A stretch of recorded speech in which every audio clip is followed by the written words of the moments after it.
In this video, I will demonstrate the performance of factor analysis.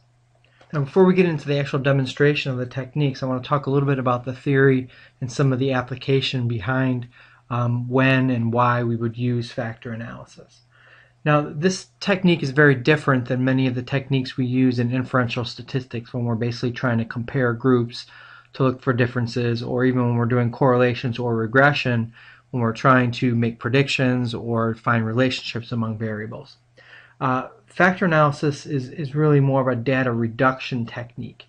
It takes potentially a large set of variables and looks for a way that the data can be reduced or kind of summarized using a smaller set of variables or components. Now, it does this by looking for clumps or groups that have very strong intercorrelations within a set of variables.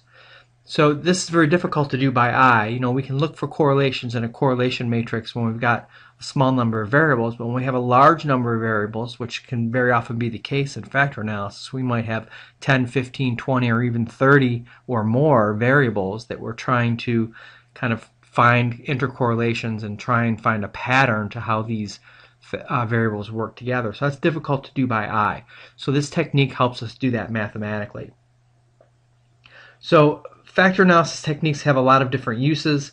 It's used a lot by researchers, especially when we're trying to develop and evaluate tests or scales that measure a particular construct or a particular knowledge area.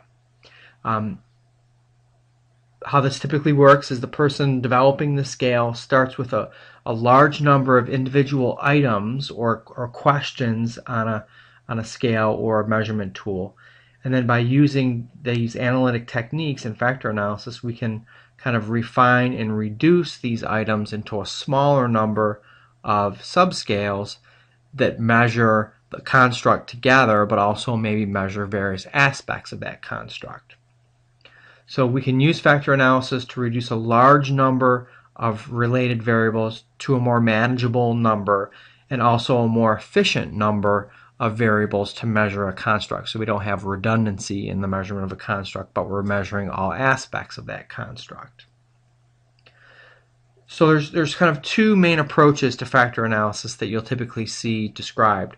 One is called exploratory and the other is called confirmatory. Now, exploratory factor analysis is used typically in early stages of research in which we're trying to develop a theory or to gather information about relationships among variables. But when we do confirmatory analysis, what we're doing is we're actually trying to confirm or test specific hypotheses or theories that we've developed concerning the structure or the construct underlying a set of variables. Now, confirmatory factor analysis is a lot more complex and very sophisticated, but it helps us confirm theories and helps us get a better understanding of what a scale or a test might actually be measuring. Now, the term factor analysis is kind of a generic umbrella term, and it can actually represent a couple of different but related techniques. Now, the two related techniques that fall under this umbrella of factor analysis, one is called principal components analysis, or PCA, and the other is just called standard factor analysis. Now, these techniques have a lot of similarities, but they're also very different, and a lot of times people use these interchangeably when they talk about factor analysis in general. So they both are trying to do the same thing. They're trying to develop a small number of linear combinations within the original variables so that we can capture or account for as much of the variability in these correlations as we can. But they do differ in a number of different ways. In principal components analysis, the original variables that we're working with are transformed into a smaller set of variables that have very strong linear correlations or linear combinations. And so we're also looking at the variance in all the variables. In standard factor analysis, factors are estimated using a mathematical model. So the only variance that's analyzed is the shared variance instead of the total variance. Now, a way to summarize, some people might say, well, should I use principal components analysis or standard factor analysis? What's the situation I need to decide when I'm going to use each of these? Probably a good way to summarize this is if you're interested in developing a theory, you're kind of in a theoretical research situation, or you're looking for a theoretical solution that's uncontaminated by unique or error variants. In other words, kind of the perfect world situation where we don't have messy variance, we don't have error that's unaccounted for, then standard factor analysis is probably your choice. If you're interested in more of a practical application and you really want an empirical, kind of a real world summary of your data set, then principal components analysis is probably the better choice to do. So in this example, I'm going to demonstrate principal components analysis because especially in the fields of health sciences and medicine, it's probably in education as well. It's one of the more commonly used techniques because of what it's able to do for us. Now, a little bit of terminology we need to clarify with this. When we talk about factor analysis, a lot of people use that interchangeably to talk about standard factor analysis and principal components analysis, but they are very different. When we talk about principal components analysis, the outcome that we're getting is actually a set of components that go into this measurement tool or this measurement technique that we're interested in. They're not technically factors. We refer to them as components. So we have to be careful we use the proper terminology there when we're doing that. If you're reading a journal article and you see someone referring to the factor as an outcome within the umbrella of factor analysis, they're probably talking about standard factor analysis. When you see an author referring to components, then they did principal components analysis. Now, another area of confusion is the word factor itself, which has different meanings depending on the kind of statistical analysis that we're doing. When we do analysis of variance, for example, we refer to the factor as the independent variable. But in factor analysis, and more specifically principal component analysis,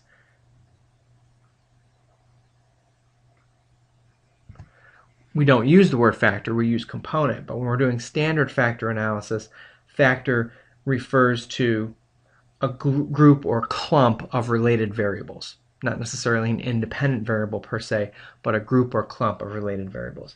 So it's important to keep that clear when you're talking about this, and certainly when you're reporting the results of a factor analysis technique, that you be very careful with the terminology. Okay, so let's get into the application then. So there are three basic steps in the performance of principal components analysis. And the first step is assessing the suitability of the data for factor analysis. So much like many of the other techniques we talk about and use, we have these assumptions we have to meet. Well, it's not factor analysis or principal components analysis is really not that different. So there's two issues we need to consider in determining whether data is appropriate or suitable. Sample size, and then the strength of the relationship among the variables or the items within our measurement tool. Now, there's not a lot of agreement as to how big a sample should be, but unfortunately the recommendation is the bigger the better. So one way to think about this, however, is when we have small samples, the correlation coefficients among the variables are going to be less reliable. There's going to be more variability in them, so the R values that we get from these relationships tend to be less reliable. So factors or components obtained from small data sets do not generalize as well as those derived from larger samples, which makes sense intuitively. Many authors kind of talk about feeling comfortable with having at least 300 cases or at least 300 subjects or at least 300 measurement points when doing factor analysis or principal components analysis. You can obviously have a smaller sample size, and we could still have a very appropriate and valid factor analysis with smaller sample sizes, but we do have to take into account that there could be some unexplained variability, or the result we're seeing might not be as reliable as we're assuming it is. Now, other authors recommend a ratio of participants to the number of items you have in your measurement tool that you're trying to reduce or analyze. And so some authors recommend a 10-to-1 ratio, so 10 subjects for each item to be looked at in the analysis. Others suggest 5 cases for each item. So kind of somewhere within that range, I would say, would be the bare minimum. So if you've got 20 components in your or 20 items in your scale that you're looking to analyze, having a minimum of 100 subjects, between 100 and 200 subjects would probably be okay, but that would again be kind of a minimum. Okay, now the second issue, as I mentioned, is the strength of the intercorrelations among the items within your measurement scale or measurement tool. Kind of the standard is that these items need to have bivariate correlations of at least 0.30 or greater, an R value of 0.30 or greater.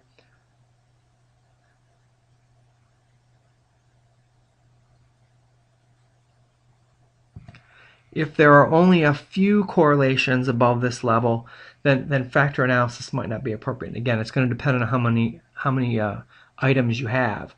But there are some statistical measures that we have generated by SPSS can help us determine the appropriateness of the interrelationships. And we'll talk in more detail about these later, but one of them is called Bartlett's test of sphericity, and then there's the Kaiser-Meyer-Olkin measure of sampling adequacy. So we're going to be taking a look at those as a way to determine suitability of data. And so Bartlett's test of sphericity uses a p-value, and so if we have a significant Bartlett's test, in other words, the p-value should be less than 0.05, then that passes that suitability test. And the Kaiser-Meyer-Olkin measure, it ranges from 0 to 1, and if we have 0.6, that's kind of the minimum value for a good factor analysis. So greater than 0.6 would be even better, with closer to 1 being obviously perfect. Okay, the next step then will be the actual factor extraction. And so again, or the component extraction in the case of our example here. So this involves determining the smallest number of items that can be used to best represent the interrelationships among those items. So there are a variety of approaches that are used to identify or extract this number of components. And some of the most common extraction techniques, again, are principal component analysis, which we're going to do.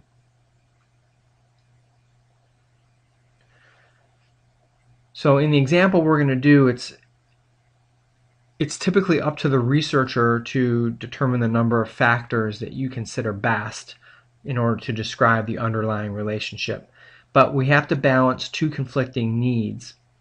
The first is to find a simple solution with as few factors as possible. So we want to be as efficient as we can in coming up with a tool that has the fewest number of factors or components. But we also want to make sure we're getting a complete picture and explaining as much of the variance in the original data as possible. So we have to strike a balance between being complete in measuring whatever it is we're trying to measure, but also being efficient in how we're measuring that.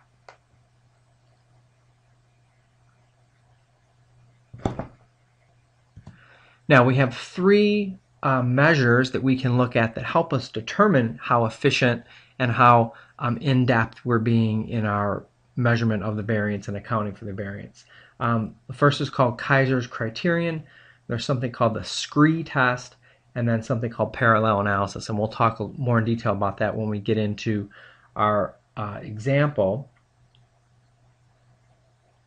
But I'll just give a summary of each of these. So Kaiser's criterion, we use something called an eigenvalue, and if we have eigenvalues of 1.0 or greater, then those are our items we want to keep. Okay, and so the eigenvalue represents the amount of the total variance explained by that factor. Now the Scree test involves plotting each of these eigenvalues of each of these items and inspecting the plot scatter plot to find a point at which the shape of the curve starts to change direction and becomes horizontal. And again, we'll take a look at one of these later on. And then parallel analysis is used as kind of a quality control check, if you will. And so how this works is we compare the size of the eigenvalues that we've collected from our data, and we compare them to eigenvalues obtained from a randomly generated data set of the same size. So only the eigenvalues that exceed the randomly generated eigenvalues are retained. So it's kind of like comparing what we have in our data to kind of a null hypothesis. And if our data values exceed the null hypothesis, then we will retain them and keep them as part of the model. So this approach has been shown to be more accurate than the Scree test or Kaiser's criterion. Kaiser's criterion and the Scree test tend to overestimate the number of components. And so the parallel analysis technique is gaining popularity, especially in the fields of psychology and education. So especially if you're publishing in those fields or even in other fields, looking at all three of these criteria or techniques is appropriate, and certainly reporting the results of all those is also appropriate. Okay, so step 3 then, what's known as factor rotation and interpretation. So once our number of components or items has been determined, our next step is to try and interpret them. So to assist in this interpretation, the components are termed rotated. And what happens is this does not change the underlying outcome or solution. It presents a pattern of what we call loadings in a manner that's easier to interpret. So basically it's just showing you which variables clump together. Now there are two main approaches to rotation, resulting in either what's known as an uncorrelated or correlated factor solution. So uncorrelated rotation results in solutions that tend to be easier to interpret and report. However, they do require you to assume that the underlying constructs or items are independent, not correlated. So this approach allows for the factors to be correlated, but they are more difficult to interpret. Or I'm sorry, the correlated approach allows for the factors to be correlated, but they're more difficult to interpret as well as to describe and report. So in most situations in practice, the two approaches often result in very similar solutions, especially when the pattern of correlations among the items is very clear. So many researchers will conduct both techniques, both types of rotations, uncorrelated and correlated, and then report what's clearest and easiest to interpret. So I typically recommend starting with the correlated rotation, and that tends to work probably more precisely. So with these two broad categories of approaches, there are a number of different techniques provided by SPSS. And the most commonly used that we will see is called the Varimax method, which attempts to minimize the number of variables that have high loadings or high intercorrelations for each factor.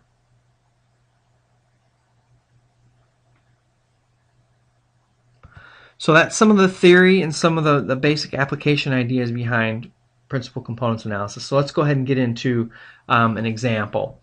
So the example I have here, the data file, I have a series of 20 items that are attempting to measure the same construct. Okay, so this is a survey that you can fill out, and it's attempting to measure mood. So this is more of a psychological measurement, but certainly this could be a measure of someone's knowledge level. This could be a measure of someone's critical thinking. This could be a measure of physical performance of some kind. This could be a measure of some other construct like intelligence. There's any number of different things that you can measure that we typically would measure using these kinds of scales or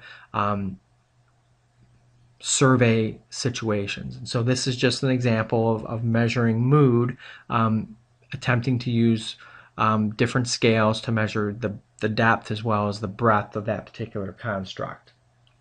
And so how this particular scale works, just to give you an overview, it's referred to as the positive and negative affect scale, or the PANAS scale.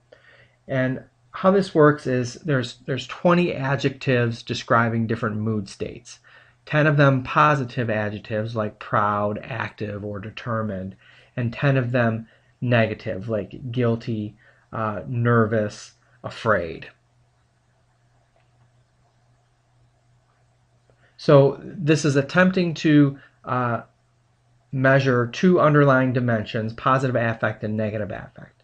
So in order to explore the structure with our sample, we're going to do principal components analysis to try and figure out which items or combinations of items best measure this measure of mood, positive and negative affect.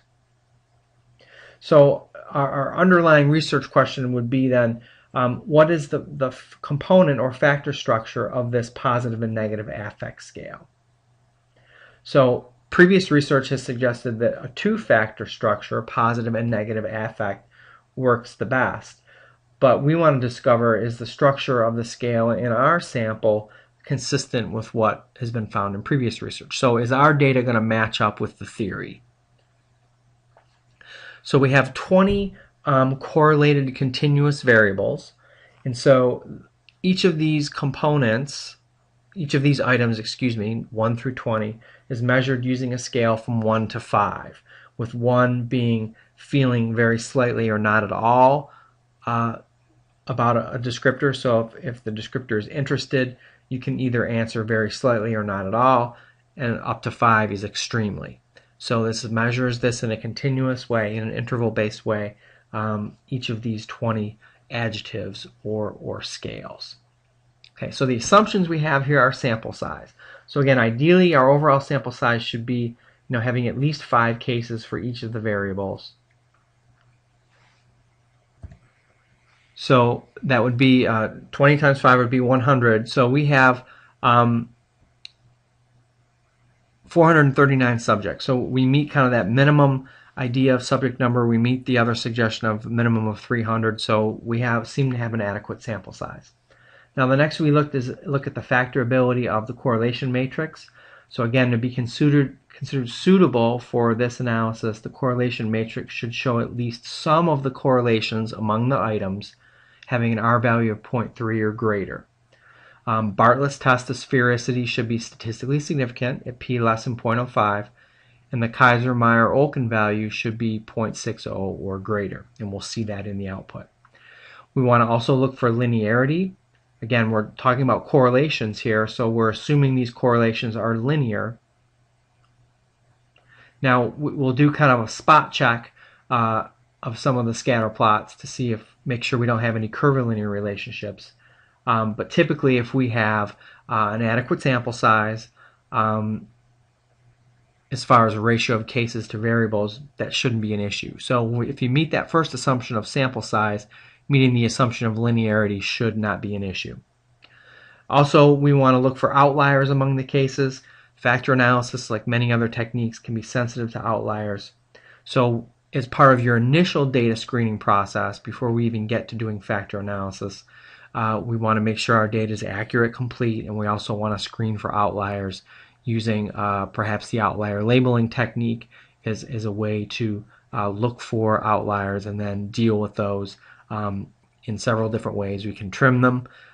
If we've got a small number of subjects, we might decide to Winsorize those, or we could also use multiple imputation to replace values that might be missing. So there are several different ways we can make sure we have accurate and complete data, but we definitely want to do that. Okay, so our next step then is to do the actual analysis. So we're going to go to the Analyze menu. We're going to find Dimension Reduction, and then choose Factor. Okay, so the next thing we want to do is select all of our items. So all of our items in our scale, all 20 of our items, we want to select them all. Okay, and we're going to want to move them over into the variables box.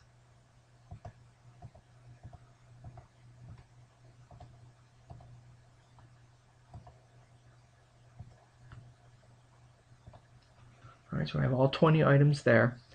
Okay, next thing we want to do is click on the descriptives button. And in the statistics section, make sure the initial solution is checked, which is the default. In the section marked correlation matrix, select the options coefficients, KMO, and Bartlett's test of sphericity. All right, and then click continue. And then click on the extraction button.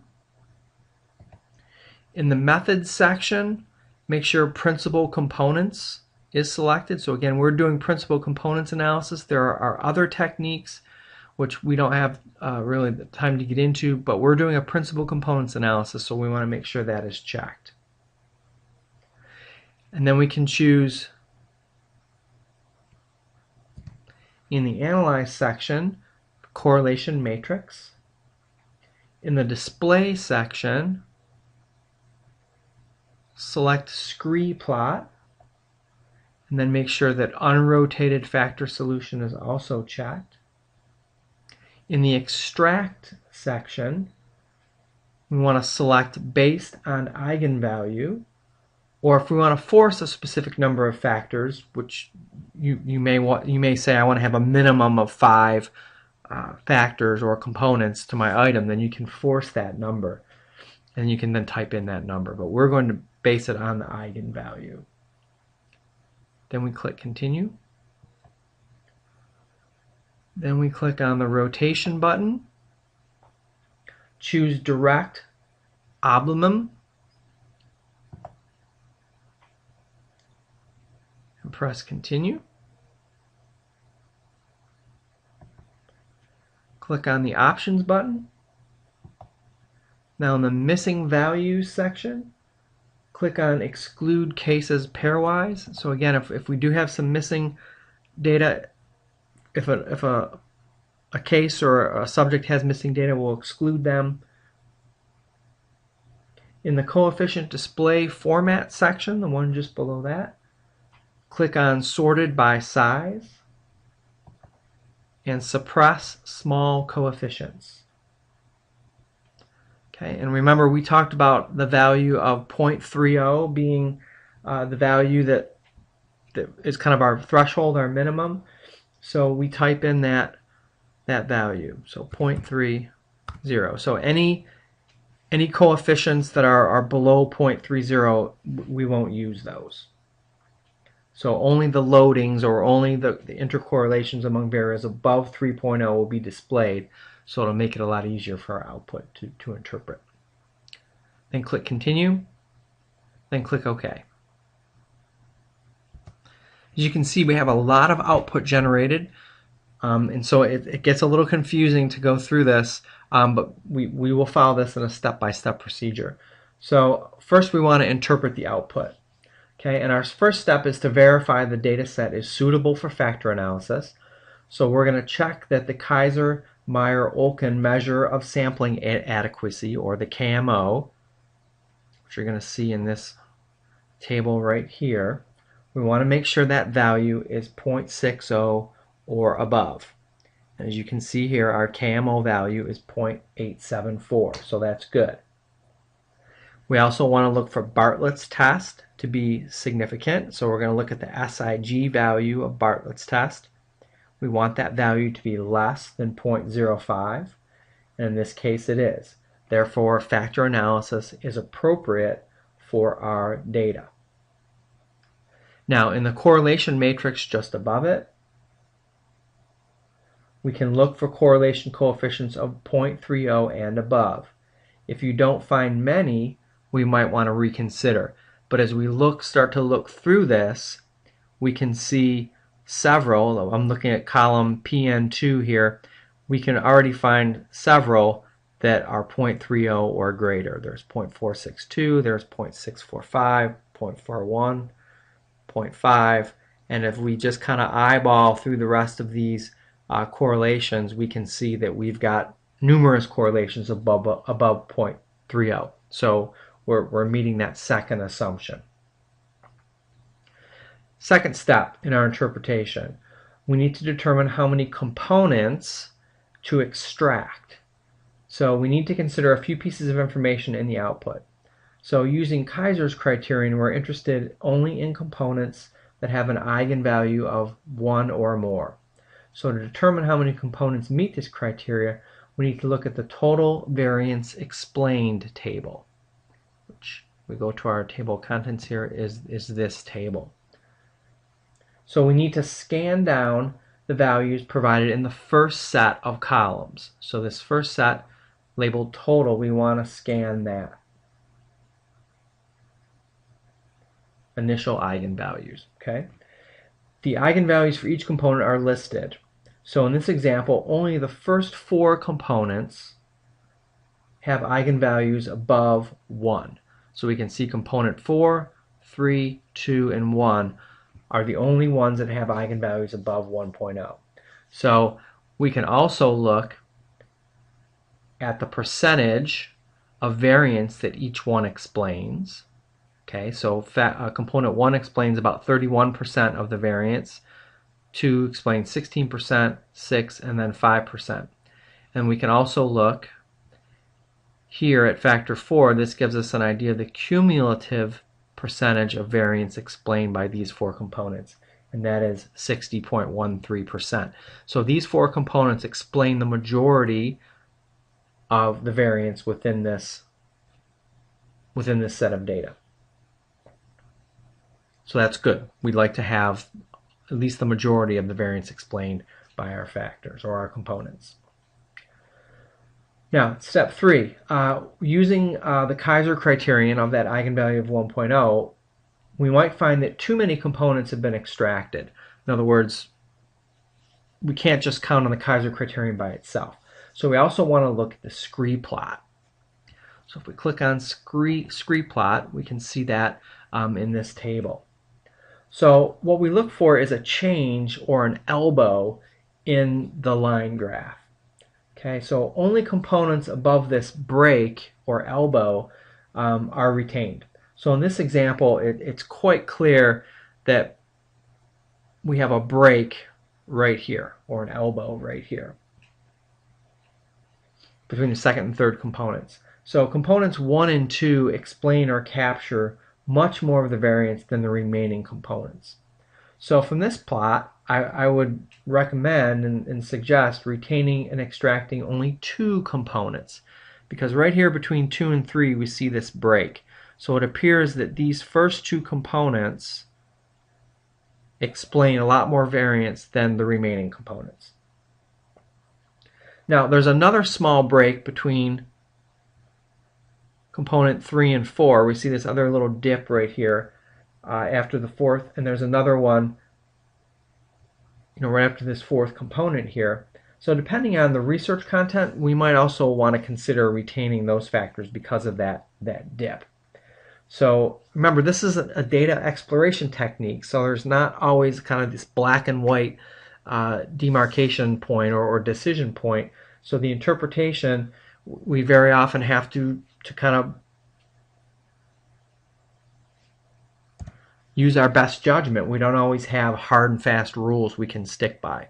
So we might try several different combinations of components to see which seems to work the best. Okay, the third way,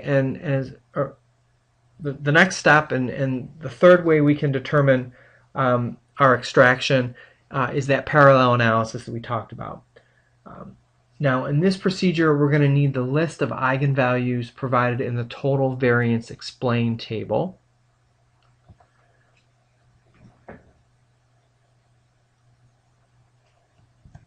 So in order to do the parallel analysis, SPSS doesn't have a function that allows us to do the parallel analysis. So we're going to use a program that's been developed outside of SPSS. And what I'll do is, in the description for this video, I'll post the link you can get to and download this small application that you can use to help do the parallel analysis. So the program we're going to use is something called the Monte Carlo PCA for parallel analysis. And so the program asks you for 3 variables. So in our case, or 3 pieces of information. So in our case, it's going to ask for the number of variables, which is 20. We've got 20 items in our scale here. The number of participants in the sample, in this case we've got 435. And it's going to ask for the number of replications that we want. So what this is actually going to do, it's going to generate that random set of eigenvalues that we're going to use to then compare to the eigenvalues from our data. So we're going to specify 100 replications. Okay, and then we click on Calculate. And what it's actually doing is generating 100 sets of random data of the same size as our data, 20 variables times 435 cases, and it will calculate these kind of average eigenvalues for these 100 randomly generated samples. And so you'll see here in the table, here are these randomly generated eigenvalues. And so our job then is to systematically compare the eigenvalues that we obtained in our data in SPSS with the corresponding first value produced by this program, this Monte Carlo PCA program. So if our value from our component, in this case component number 1 has an eigenvalue of 6.250, if it is larger than the criterion value from the parallel analysis, which in this case is 1.39, then we can retain that factor, or that component. If it's less than, we would reject it. So as we look through these eigenvalues from our data, and then for each component, and then compare them to this random eigenvalue from the parallel analysis, we can see that there's only 2 factors that we should retain. Factor number 1 and factor number 2. They both have eigenvalues that are greater than the eigenvalue from the parallel analysis. So factors 3, 4, and 5, or components 3, 4, and 5, for example, do not exceed the random value generated by our parallel analysis. So we're only going to retain 2 components for our analysis. So as you can see, we used 3 different steps, or 3 different ways to determine which components we want to retain, and these 3 comparisons seem to agree with one another fairly well. So we can feel pretty confident that the 2 components are probably going to be our best option. Now you could argue that components 3 and 4 were very close, so you could argue that especially component 3 we might want to keep, but based upon this result, I would say probably the conservative approach would be just to keep the first 2 components. Okay, so moving back to our SPSS output then, our next step is, and the final table we need to look at, is the component matrix, which is this table here. Okay, this shows the unrotated loadings of each of the items on the 4 components. So SPSS uses the Kaiser criterion. It retains all the components with eigenvalues above 1 as the default. And then as you will look at this table, you'll see that most of the items load quite strongly. They have values 0.40 or greater on the first 2 components. So we can see these values here are all above 0.4. If we look at the second component, we can see the same thing. We can see values above 0.40 for the most part.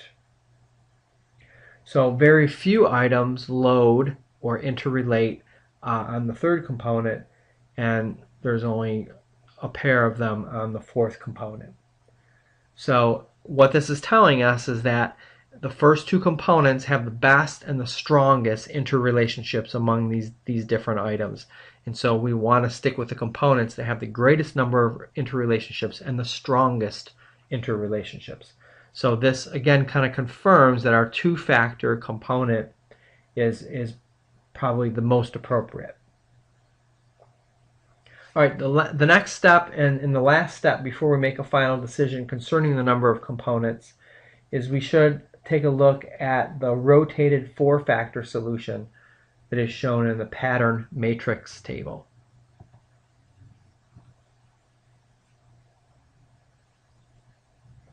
So this shows the item loadings on the 4 factors with 10 items loading above 0.3 on component 1. So these 10 items load above 0.3. 5 items load above 0.3 on component 2. 4 items on component 3, and only 2 items on component 4. So ideally, we'd like to have components that have 3 or more items loading, so the solution is not optimal for component 3 or component 4. So this again further confirms that a 2-component solution is our best option, is the most appropriate. So we obtained a 4-factor solution, but we've decided that we only want to keep 2 factors. So we only want to have a 2-factor or 2-component solution. So we need to force SPSS into using the data that creates a 2-component solution.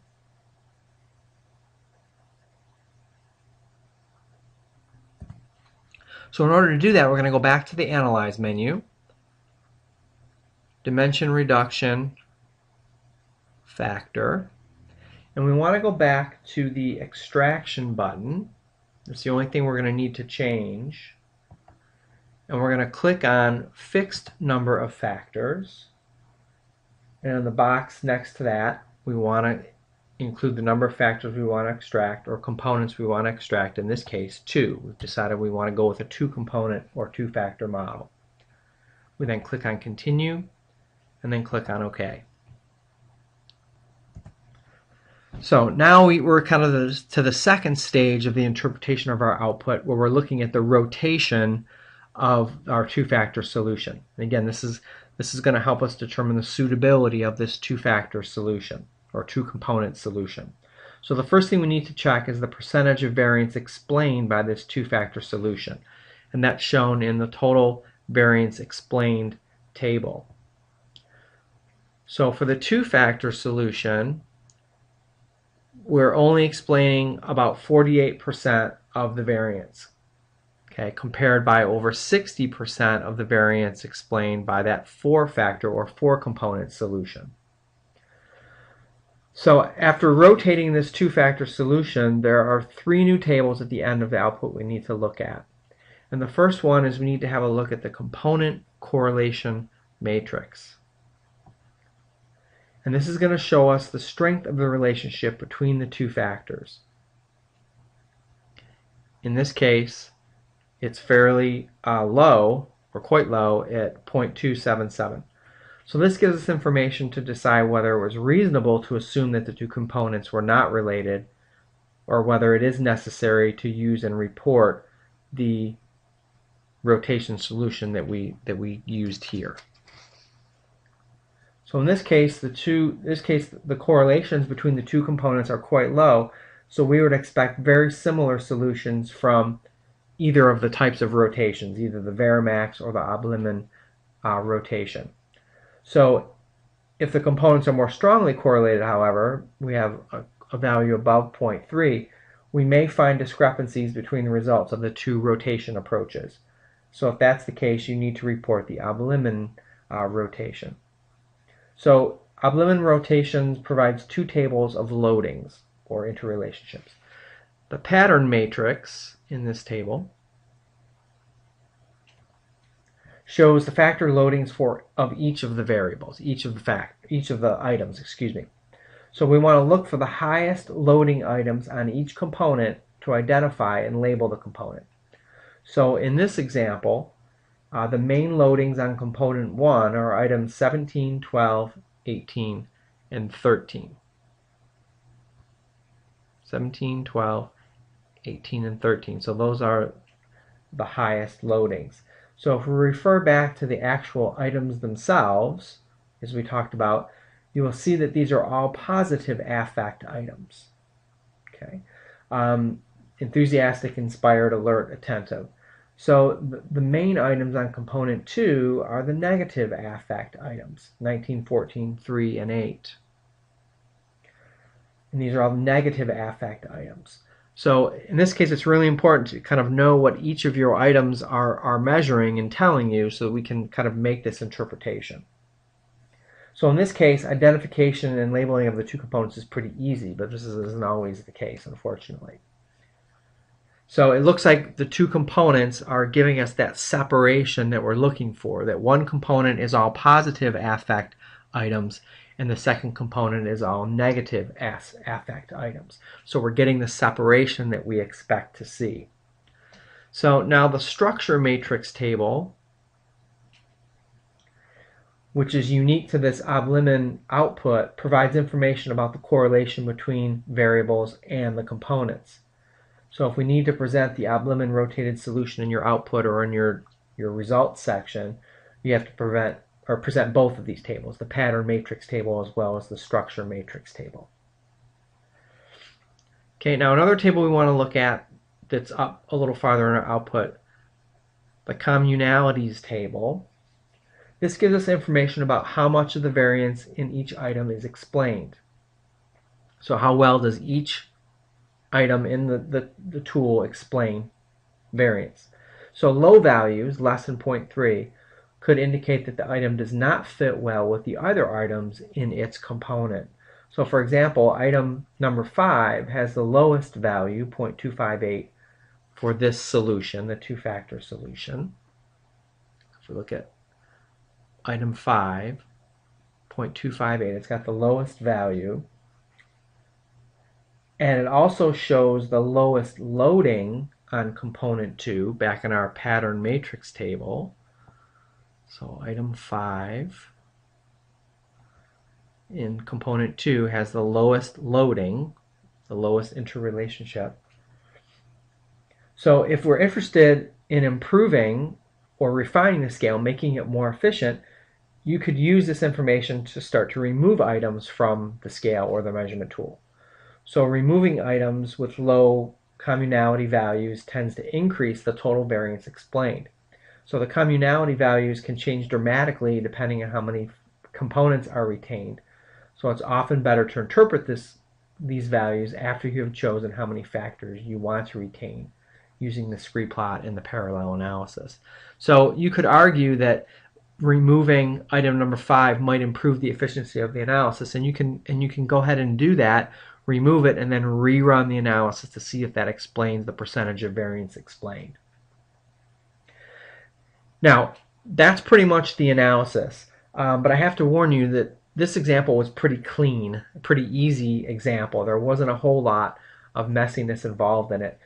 Each of the variables loaded very strongly on one component or the other. So we saw that separation, that dichotomous separation between certain items loading on component 2 and certain items only loading on component 1. Sometimes we get items loading on both.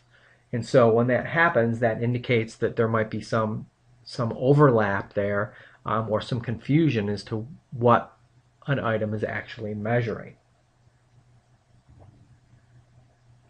And again, each component is represented by a number of very strongly loading variables. We saw very high values, 0.80, 0.825, excuse me, 0.781, and so on. So with your data, unfortunately, you probably won't always have this nice straightforward result. So often we'll find that variables will load moderately on a number of different components, and some components will only have 1 or 2 variables that load for them. So in cases such as this, we might need to consider rotating a different number of components, maybe one more or one less, to see whether an more optimal solution can be found. So you might have to do several rotation analyses in order to pick out which components are really providing the best level of loading. So if we find that some variables just do not load on the components obtained at all, you may also need to consider removing those items and then repeating the analysis. So again, this was really just an overview of this technique. There's a lot more reading that you could do on this technique, a lot more in depth, and I would strongly recommend doing some additional reading, and I'll provide some resources for additional reading on factor analysis for you to take a look at. These tend to be pretty easy to follow books. And so I think these will be useful for you as you do the factor analysis. So factor analysis, or in this case specifically principal component analysis, we talked about taking a survey or measurement item that's attempting to measure a particular construct and tried to find the items within that measurement tool that most efficiently and most precisely measure the construct that we're interested in. So hopefully you learned something from this video, and hopefully you have good luck using this technique in your own research.